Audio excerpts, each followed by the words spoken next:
I am in awe. I don't think I've ever seen someone fumble a bag so badly that they are pretty much broke at this point. I mean, I was waiting for at least until Joel Embiid returned and the Sixers were on a bit of a roll to make this video, but it's been a whole 2 weeks since we've made an update on Ben Simmons, man. So I figured it's time that I bring you guys an update, and it's a really depressing update, believe me. Before we get to the content, man, I am having a huge Black Friday sale. TheFlightMike.com. Buy this casual hoodie for anyone that thinks they know what they're talking about when they're discussing basketball, but they clearly don't. Honestly, I don't really make any money off of these guys. I just wanted to have some merch from Mike Mafia to rock. Make sure you're also followed on Instagram and on Twitter to update me on anything that you'd want me to make a video on. And now that we get all that out of the way, cue the intro.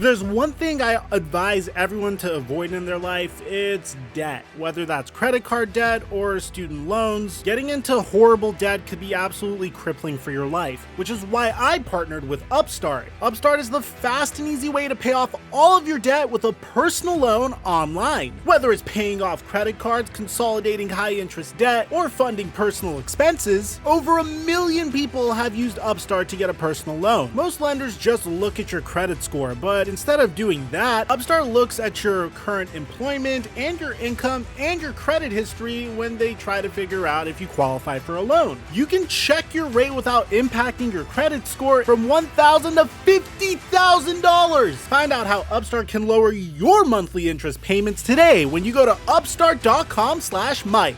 That's upstart.com/Mike, and thank you, Upstart, for the sponsor. Mic check 1 2 1 2. What's going on, everybody? I don't know how many times I could say that this man Ben Simmons literally ruined his career just due to hubris. Hubris. The definition of hubris is someone that has excessive pride or self-confidence. And what started as a woe is me, everyone is turning on me because I performed really poorly in a playoff matchup in a year that I could have potentially won a NBA championship, eventually turned into this man literally ruining his career. I mean, I don't think I've seen a person that's more out of touch with reality, that is more delusional about his value to a team than Ben Simmons, and I really think this is going to completely destroy his career because at this point, Ben Simmons has yet to play a game of basketball. Now, the last time we made a video on this, Ben Simmons was citing that he had mental health concerns. Now, I don't want to get too into this part of the video because if the man has mental health concerns, then he has mental health concerns, and honestly, considering what he's gone through over the past couple months with an entire fan base turning on him.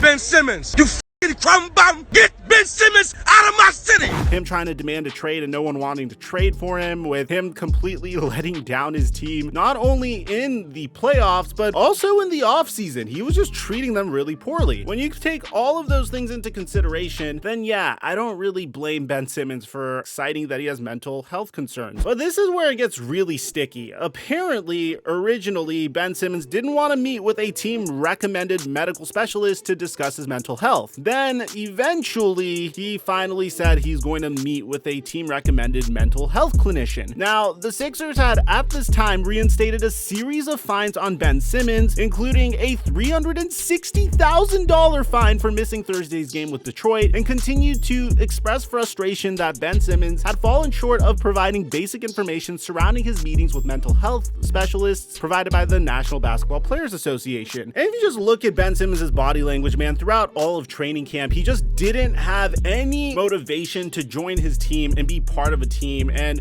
was alienating Joel Embiid. We don't get paid to come out here and, try to babysit somebody, and that's not our job, and I'm sure my teammates feel that way. And it was just a really bad look at this point. It gets even worse. I mean, typically teammates are rooting for each other to succeed, right? But in this instance, I don't think Ben Simmons would want Tyrese Maxey to succeed because this man literally came in and was exactly what the Philadelphia 76ers Sixers were hoping Markelle Fultz would be. I mean, I'm not even kidding. From every single aspect of this man's game, I am blown away because Daryl Morey absolutely hit on this pick. From year 1 to year 2, Tyrese Maxey went from 8 points per game off of 30% shooting from 3 and 2 assists per game for a 46% field goal percentage to completely improving his 3-point jumper by nearly 10%. And this is the irony of the entire situation, because there were clips of Ben Simmons working on his 3-pointer with Tyrese Maxey. And in 1 year, Tyrese Maxey was able to go from a guy that didn't really have the most competent 3-pointer to a man that is attempting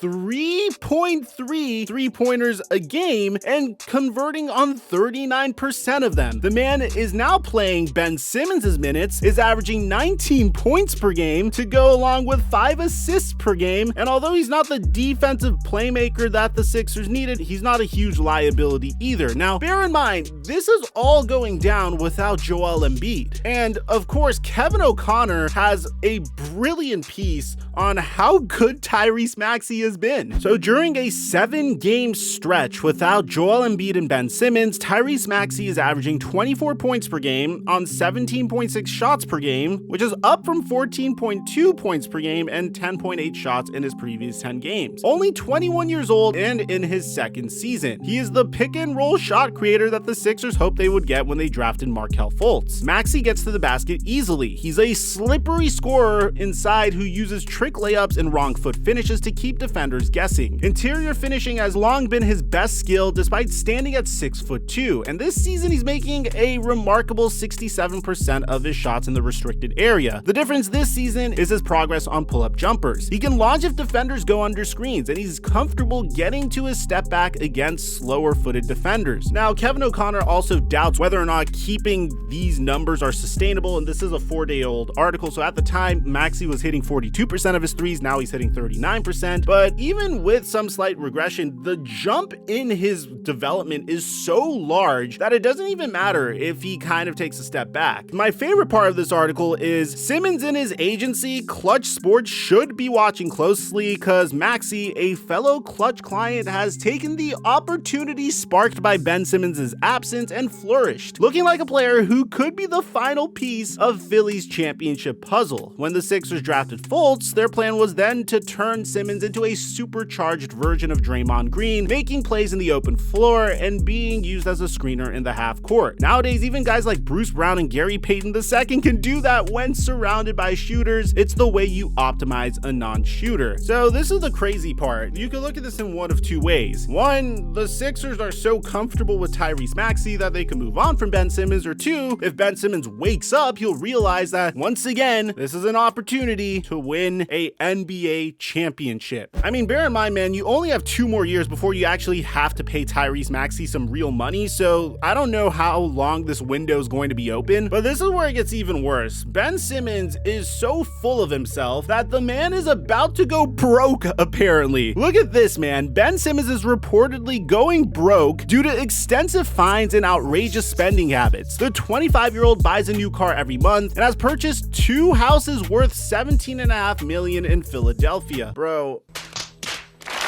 I watch a lot of finance YouTubers. One of my favorite finance YouTubers is a man named Spencer Cornelia. I'm gonna send him all of this because he'll probably do a deep dive on this, but I get so frustrated when I see athletes fumble the bag because it is so freaking easy to maintain financial success for the foreseeable future. It's as simple as going ahead and buying multifamily properties with cash. Don't even get a loan. Buy 4 multifamily units in Los Angeles and you've easily added at minimum $200,000 a year in passive income to your portfolio for the rest of your life, assuming your tenants pay rent, of course. But it keeps going deeper than this, man. This is hysterical. Look at the article. Apparently, the Philly point guard could lose over $20 million this season if he continues to remain absent. Simmons might have no option but to return to his team to maintain his expensive, excessive lifestyle. Amid the ongoing controversy, Simmons has purchased a couple of mansions in Philadelphia, and the Philly point guard buys a car car every month. I don't know the price of property in Philadelphia, but at least he's purchasing property. But I don't understand why he needs multiple mansions in Philadelphia, especially if he wants to trade from Philadelphia. I mean, you would think that he would be buying these excessive things if he was actually playing and getting paid, but not only is he cutting off his financial source, he's also completely draining any type of savings that he might have. So he may be forced to return to the 76ers to avoid running out of money. Bro, I don't know if I've ever seen a situation this bizarre in my entire freaking life. You have a player that's acting like a petulant child and is upset at his team, so he's refusing to show up for games. Not only is he not getting paid anymore, but his team is actually performing just fine without him. I mean, I guess I'm looking at this differently, because if my only job was to make sure that I could become a really good basketball player or just develop a freaking three-point jump shot, which is 100% work ethic based, then I would be all over that. Especially if I'm getting paid the amount that Ben Simmons is being paid, which is $177 million over 5 years. I don't know, this entire situation just makes me think that Ben Simmons is a certified dumbass. Like, no offense, he's shown me incompetence on multiple levels. I mean, incompetence in terms of how to deal with your teammates, incompetence from a financial level, from the fact that he buys a new car every month despite him not having any new money coming in, and incompetence from a business level because he clearly doesn't understand that no one's gonna trade for him, yet he's still pouting and saying he's not going to show up until he gets traded. This situation gets more and more bizarre. I honestly hope Ben Simmons doesn't play anymore and just goes broke, because it honestly bothers me when you have this remarkable opportunity that people would kill for and you're just sitting down because your feelings got hurt because you played poorly during a playoff game against the Atlanta Hawks. You're alienating your teammates, you're alienating your fan base, and you're completely, quite literally fumbling the bag. Let me know what you guys think about this in the comment section down below. Aside from that, I'm your boy Mike, and I'm dropping our mic until our next upload.